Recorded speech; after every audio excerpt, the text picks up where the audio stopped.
मैं काशी प्रांगण से रुद्रनाथ मिश्रा बोल रहा हूँ। इस समय मैं बनारस में हूँ और बनारस में काशी काशी का बहुत ही महत्वपूर्ण स्थान है और इसका नाम भी है। जैसा कि काशी नाम है वैसे ही यहाँ एक धाम है जो काशी धाम के नाम से जाना जा रहा है। यह ब्रह्मा घाट पर स्थित है। और ब्रह्मा घाट कहाँ है? ये राजघाट से अगर आप दशाश्वमेध घाट की तरफ बढ़ेंगे तो करीब 10-20 घाट के बाद ब्रह्मा घाट पड़ेगा। और ब्रह्मा घाट अगर घाट के ऊपर चढ़ जाते हैं तो ब्रह्मा घाट से मुश्किल से 2 कदम पर दाहिने तरफ काशी धाम है। और अगर आप रोड मार्ग से आते हैं तो अगर राजघाट उतरते हैं तो राजघाट से मैदागिन और मैदागिन से भैरवनाथ मंदिर के पीछे ये काशी धाम स्थित है। और कैंट से आते हैं तो भी मैदागिन आना पड़ेगा, मैदागिन से भैरवनाथ आते हैं और भैरवनाथ के पीछे ये काशी धाम है। मैं आपको काशी धाम तक ले चलता हूँ, आइए।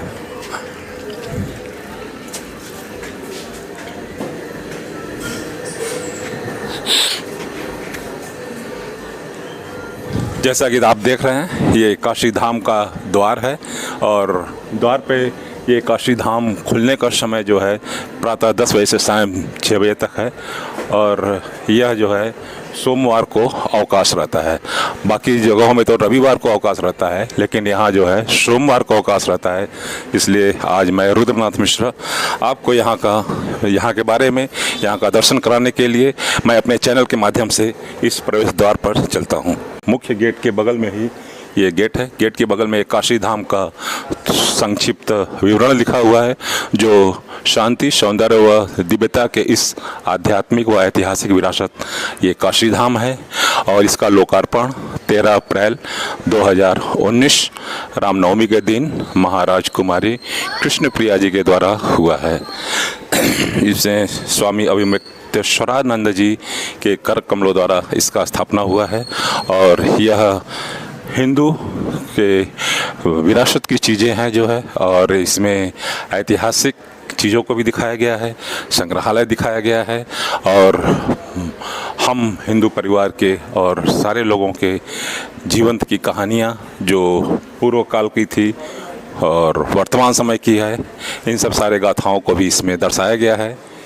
ये काशी धाम का जो है मुख्य गेट के बगल में ये लालेश्वर महादेव जी हैं। यहीं से शुरुआत होता है काशी धाम का। ये मुख्य महादेव जी हैं, यहाँ पे स्थित हैं और यहीं से इन काशी धाम का शुरुआत होता है। और इसी के फेरी के रास्ते में जो बताया जाता है 12 ज्योतिर्लिंग का भी स्थापना हुआ है, दिखाई दे रहा है। हम आपको इस 12 ज्योतिर्लिंग के बारे में भी दिखा रहे हैं कि ये कहाँ से कहाँ स्थित है। ये फेरी का मार्ग है जो काशी धाम का है। ये पहला है जो है सोमनाथ ज्योतिर्लिंग है और ये काशी धाम में विराजमान किया गया है सोमनाथ ज्योतिर्लिंग के नाम से। और ये मल्लिकार्जुन महादेव जी हैं। ये महाकालेश्वर महादेव जी हैं। ये भी ज्योतिर्लिंग 12 ज्योतिर्लिंग में आते हैं। महादेव जी जो हैं वो ओम कालेश्वर के नाम से हैं। इन्हें भी दिखाया जाए मेरे चैनल के माध्यम से। काशी ये केदारनाथ ज्योतिर्लिंग है, इन्हें भी यहाँ दर्शाया गया है। ये देखिए ये केदारनाथ ज्योतिर्लिंग की स्वरूप। ये देखिए ये फेरी देते समय जो है हिंदू मान्यता के अनुसार बताया गया है कि शिव जी की पूरी परिक्रमा नहीं लगाई जाती है, इसलिए यहाँ पर ये बैरिकेडिंग बना दिया गया है, ये रोक दिया गया है रास्ता। और यहीं से ये भीमशंकर महादेव जी हैं। ये भीमशंकर के नाम से यहाँ स्थापित हैं। ये काशी धाम में आते देखिए ये काशी विश्वनाथ महादेव जी हैं। ये भी यहाँ पर स्थापित किया गया है। इन्हें भी काशी धाम में ये भी विराजमान।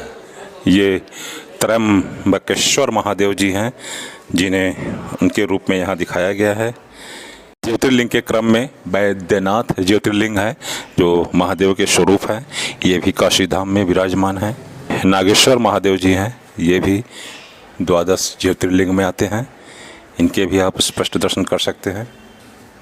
ये रामेश्वरम महादेव जी हैं जिन्हें उन्हीं के मूर्त रूप में यहाँ पर दर्शाया गया है। ये रामेश्वरम महादेव जी हैं। 10वां यानी 12वां ज्योतिर्लिंग ग्रीष्मेश्वर महादेव जी हैं, इन्हें भी इनके स्वरूप में यहाँ दर्शाया गया है, स्थापित किया गया है। ये काशी धाम की शुरुआत में द्वादश ज्योतिर्लिंग के रूप में स्थापित है। ये काशी प्रांगण के अंतर्गत ये काशी धाम है। काशी धाम में ये तीनों स्वरूप को दिखाया गया है। और मैं अब यहाँ के व्यवस्था के बारे में आपको कुछ बताना चाहूँगा कि अगर काशी धाम में आप आते हैं तो आपको यहाँ कैसे एंट्री मिलेगी, कैसे आप प्रवेश करेंगे, इसके बारे में मैं यहाँ के काउंटर पर जो यहाँ के स्वागता कक्ष में बैठे हुए हैं इनसे मैं बात करना चाहूँगा। भाई साहब, आप अपना नाम बताएंगे? मेरा नाम अनुराग है और यहाँ काशी धाम में आप कब से यहाँ सेवा कर दे रहे हैं? मतलब मैं तो अभी कुछ यही 6-7 महीने से हूँ इस समय। यहाँ का थोड़ा नियम बताएं कि यहाँ के प्रवेश करने के क्या नियम? मतलब यहाँ आएंगे तो उधर बाहर जूता चप्पल निकालने के लिए है गेट, वहाँ पे बना है, वहाँ निकालिए। फिर इसके बाद आइए 12 ज्योतिर्लिंग के दर्शन करिए। लालेश्वर महाराज जी का यहाँ पे मंदिर है, वहाँ पे दर्शन करके उसके बाद फिर यहाँ से अपना टिकट लीजिए। 25 रुपीज़ पर पर्सन टिकट है। उसके बाद फिर अंदर जाके संस्कार के बारे में पूरा। कितने एज तक के लोगों में 25 रुपीज़ है? 8 साल के, हाँ, ऊपर वालों को नहीं लगता है। ऊपर जब 8 साल के बच्चे ऊपर हैं उसका पूरा 25 रुपया लग रहा है, और उससे कम उम्र के हैं तो उनको डिस्काउंट है। और ये पूरे उम्र के मतलब जहाँ तक आप जाएंगे, हाँ, 25। और अगर विदेशी लोग आते हैं उनके लिए क्या चार्ज है? उनके लिए तो कुछ वैसे मुझे नहीं अभी पता है। उसके लिए जैसा भी यहाँ का व्यवस्थापक का आदेश होता है वो लोग भी दर्शन करते हैं। वैसे एक्स्ट्रा कोई ऐसा व्यवस्था नहीं बनाया गया है कि किसी को असुविधा हो। ये सुविधा को देखते हुए ये 25 रुपये पर हेड रखा गया है। धन्यवाद आपको बताने के लिए। ठीक, आप अंदर जाने की आप व्यवस्था को बताएं कैसे अंदर जाया जाता है। और काशी धाम के प्रवेश द्वार पर ही ये गंग गीता गायत्री गाय का दर्शन हो रहा है, जिसमें सारे देवतागण इसमें विराजमान हैं। बताया जा रहा है गौ माता के किस स्थान पे कौन से देवता विराजमान हैं। ये प्रवेश करने के बाद ये गंगा क्षेत्र को दिखाया गया है। इसमें काशी में कैसे गंगा का क्षेत्र आया हुआ है, कैसे देखिए गंगा जी जो है ये किसके चरण से निकली हुई है? श्री विष्णु भगवान जी के चरणों से गंगा जी निकल के ब्रह्मा जी के कमंडल से होते हुए इतना तेज पृथ्वी पे आने के लिए उत्तेजित होते हैं, लेकिन भगवान शंकर अपनी जटाओं में उन्हें रोक कर धीमा कर देते हैं।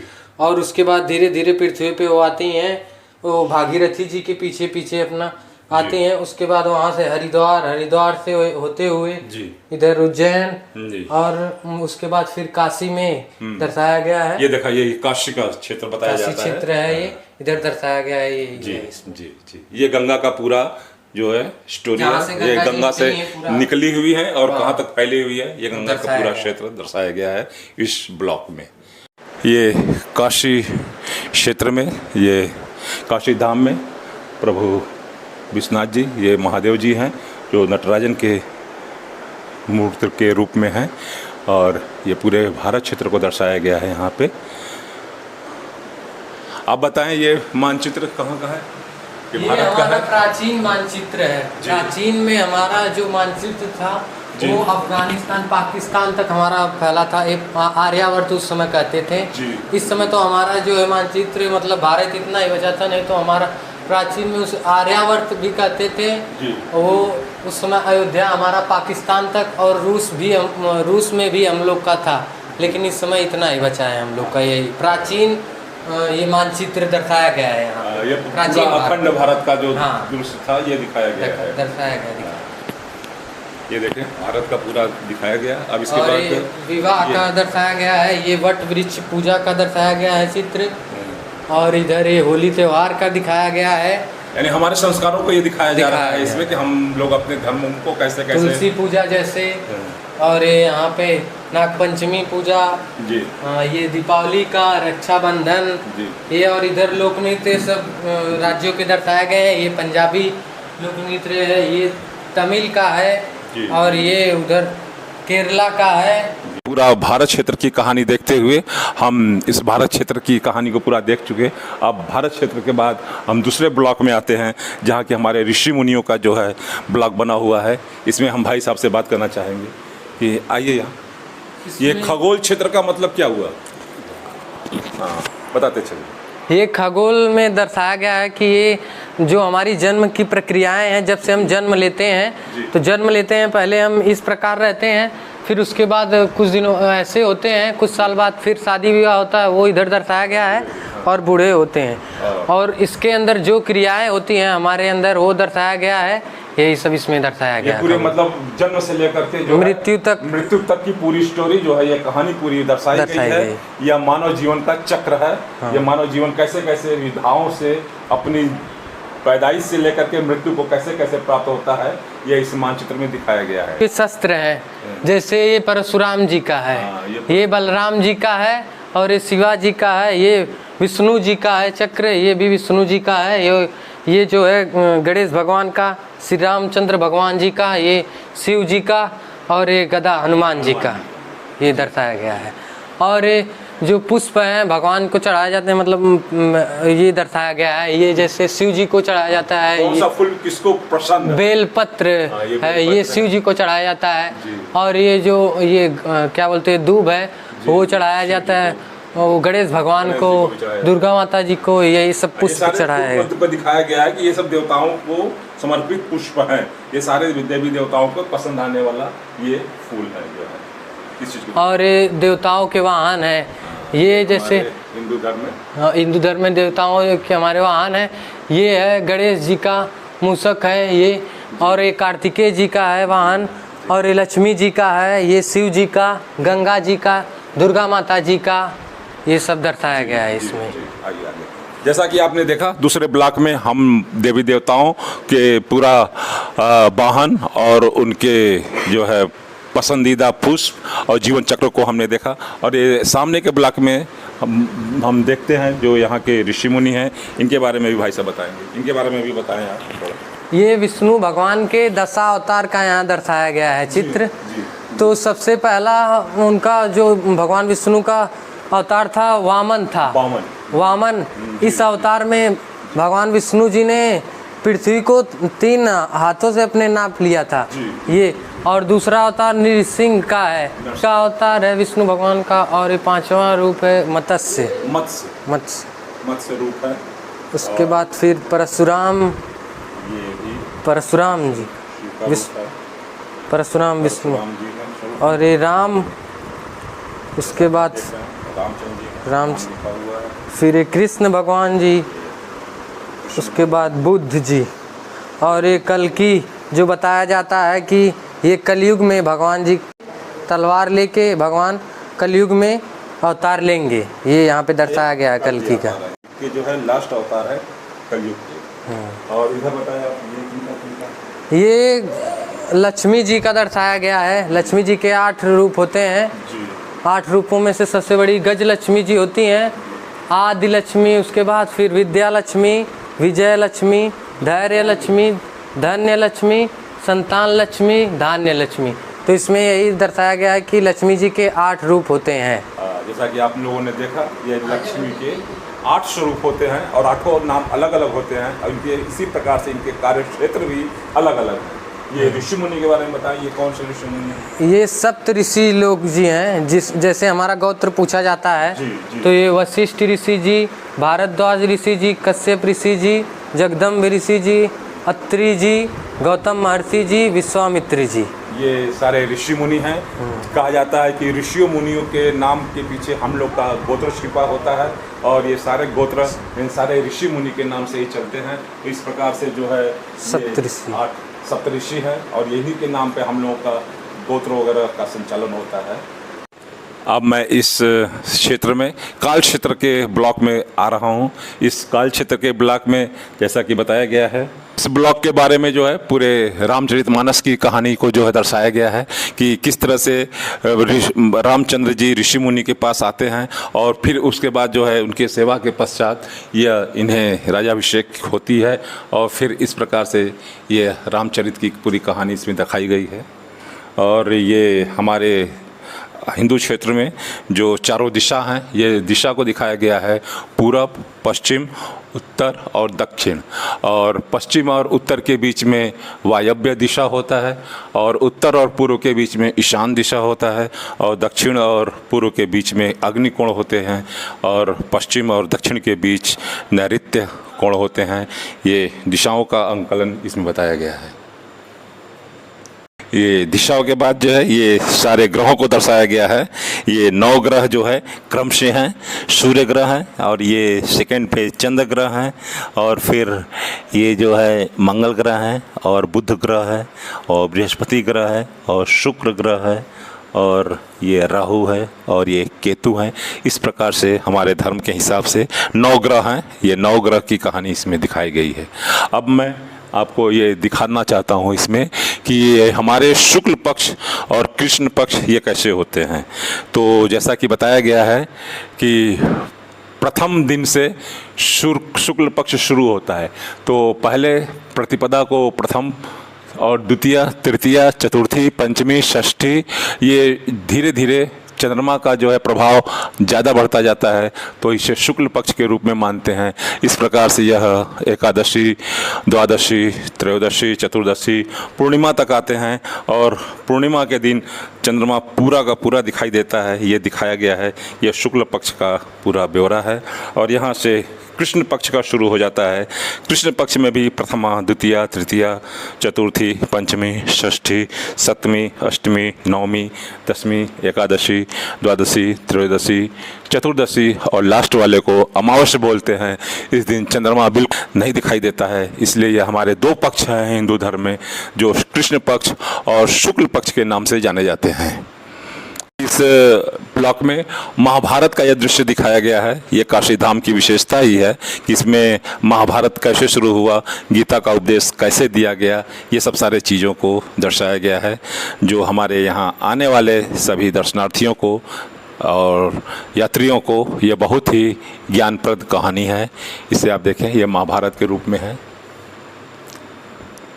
ये महाभारत की पूरी कहानी है। अब ये मानव जीवन का कालचक्र आप देखेंगे। इस टाइम साइकिल है ये, जिसमें बताया गया है कि हम अपने समय चक्र में कैसे कैसे गुजरते हैं। तो ये देखिए, ये सतयुग का दृश्य है और सतयुग के बाद जो है यह दृश्य त्रेता युग का आता है। इस 4 युग बताया गया है। तो सतयुग और त्रेता और फिर द्वापर आता है और लास्ट में ये कलयुग आता है। इस प्रकार से ये चारों युग इस काल चक्र के दौरान आता है। दूसरे ब्लॉक में आता हूँ। यह ब्लॉक बैजंती क्षेत्र के नाम से जाना जाता है।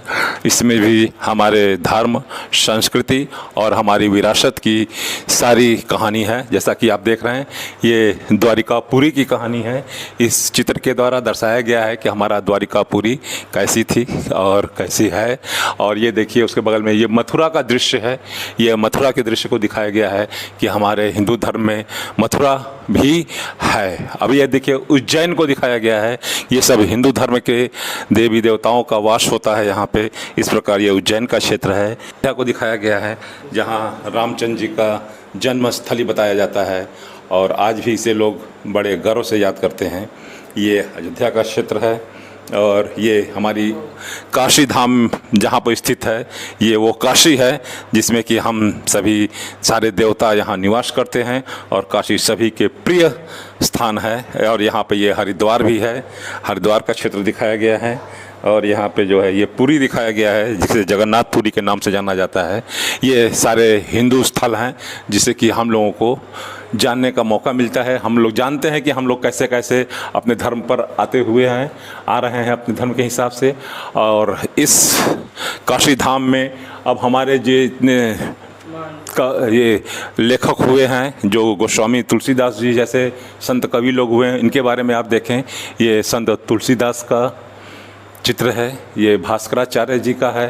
ये सब हमारे हिंदू धर्म को मनवाने वाले, मानने वाले और ज्ञान देने वाले ये चाणक्य जी हैं, दयानंद सरस्वती जी हैं।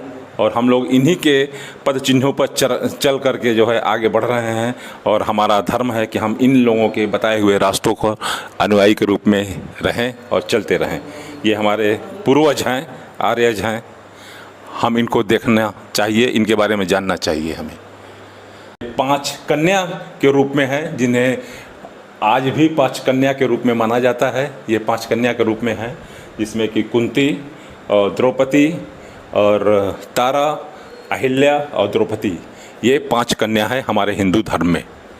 काशी धाम के अंतिम ब्लॉक में आ रहा हूँ, जो संस्कार क्षेत्र के नाम से इस ब्लॉक को जाना जा रहा है। ये वो संस्कार क्षेत्र है।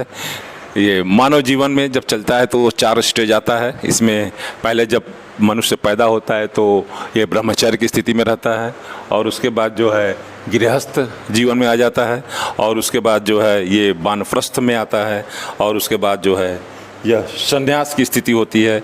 इसी 4 क्षेत्र से मनुष्य गुजरता है। यह मनुष्य जीवन के बाद दिखाया गया है इस ब्लॉक में कि हम कितने ऋण लेकर के पैदा होते हैं। तो पहला ऋण दिखाया गया है देव ऋण, और उसके बाद हम लोग ऋषि ऋण के अंतर्गत रहते हैं। ऋषि ऋण का भी हमें चुकता करना पड़ता है, और उसके बाद में हमें पितृ ऋण ये भी दिखाना होता है कि हम 3 ऋण से हमेशा हैं।